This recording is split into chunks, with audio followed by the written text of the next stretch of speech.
Bismillah, Assalamualaikum warahmatullahi wabarakatuh. Innal hamdalillah nahmaduhu wa nasta'inuhu wa nastaghfiruh wa na'udzu billahi min syururi anfusina wa min sayyiati a'malina may yahdihillahu fala mudhillalah wa may yudhilhu fala hadiyalah. Asyhadu an la ilaha illallah wahdahu la syarikalah wa asyhadu anna Muhammadan abduhu wa rasuluhu la nabiyya wa la rasula ba'dah.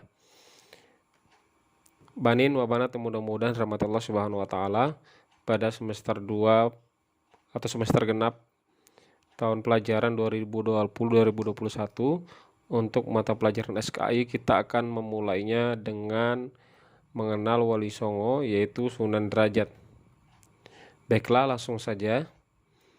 Sunan Derajat adalah putra bungsu Sunan Ampel dari hasil pernikahan dengan Dewi Condrowati alias Nyai Ageng Manila. Ia adalah saudara kandung Sunan Bonang. Jadi Sunan Derajat ini adalah anak dari Sunan Ampel dan juga merupakan saudara kandung Sunan Bonang. Selain dikenal dengan nama Raden Kosim, nama lain Sunan Derajat ini ada banyak. Ada sekitar 9 yang kalau misalnya kita lihat di buku Fakta Wali Songo. 1. Masih Munat atau Munar, 2. Mahmud, 3. Raden Syarifuddin, 4. Maulana Hashim, 5. Pangeran Kadrajat, 6. Sunan Muryafada, 7. Raden Imam, 8. Syekh Masaikh, 9. Sunan Mayang Madu. Banin wa banat, mudah-mudahan rahmat Allah Subhanahu wa taala. Sunan Derajat adalah anak muda yang cerdas. Setelah menerima pelajaran tentang agama Islam, maka beliau diutus Sunan Ampel ke Sidayu untuk mengajar agama Islam kepada murid-muridnya, tepatnya di desa Jelak. Beliau mendirikan surau dan pesantren. Banyak orang yang datang untuk berguru agama Islam kepadanya, sehingga Jelak semakin ramai dan berkembang menjadi kampung yang besar.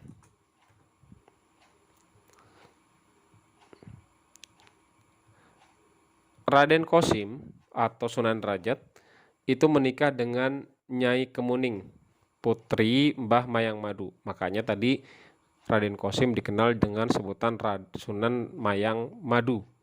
Setelah 3 tahun tinggal di Jelak atau Banjar Anyar, Raden Kosim memindahkan lokasi pesantren ke selatan, kira-kira berjarak 1 km dari lokasi semula. Di lokasi itu, Raden Kosim tidak tinggal lama karena ingin mendapatkan tempat yang lebih bagus, maka dipilihlah sebuah bukit kecil yang masuk wilayah Derajat. Di tempat itu, Raden Kosim membangun tempat tinggal dan pesantren. Akhirnya tempat tersebut dinamakan Dalam Duwur. Nah, ada yang tahu apa itu artinya Dalam Duwur? Nah, silahkan bagi yang orang Jawa bisa bertanya kepada orang tuanya. Nah, karena beliau tinggal di bukit yang berada di wilayah Derajat, oleh para pengikutnya, Raden Kosim dikenal sebagai Sunan Derajat. Sunan Derajat adalah wali penyebar Islam yang terkenal. Jiwa sosialnya ya. Jadi beliau ini terkenal berjiwa sosial, dermawan, dan sangat memperhatikan kaum fakir miskin. Beliau mengusahakan kesejahteraan sosial lebih dahulu, kemudian memberikan pemahaman tentang ajaran Islam. Nah, jadi strategi dakwahnya Sunan Derajat ini, Sunan Derajat mengusahakan kesejahteraan sosial dulu kepada masyarakat setempat, menolong fakir miskin, memperhatikan kaum fakir miskin, kemudian memberikan pemahaman tentang ajaran Islam. Kemudian motivasi yang lebih ditekankan kepada yang pertama itu adalah etos kerja, 2 bekerja keras, 3 mencari harta halal, 4 berderma untuk mengentaskan kemiskinan dan menciptakan kemakmuran. Nah, jadi dalam dakwahnya Sunan Derajat ini, Sunan Derajat lebih menekankan kepada etos kerja, bekerja keras, mencari harta halal, dan berderma untuk mengentaskan kemiskinan dan menciptakan kemakmuran. Kemudian Sunan Derajat ini juga dikenal sebagai tokoh penggerak yang mempelopori penggalangan dana sosial dan dakwah. Dengan cara seperti apa? Dengan cara mengetuk hati orang-orang kaya untuk mau mengeluarkan zakat dan dana lain yang diperlukan untuk meringankan kesengsaraan dan penderitaan umat, terutama mereka yang hidup di bawah garis kemiskinan. Ya, demikianlah yang Ustadz dapat sampaikan pada kesempatan kali ini tentang Sunan Derajat ya. Jadi Sunan Derajat ini adalah salah satu anak daripada Sunan Ampel dan saudara kandung daripada Sunan Bonang ya. Jadi beliau ini adalah salah satu tokoh penggerak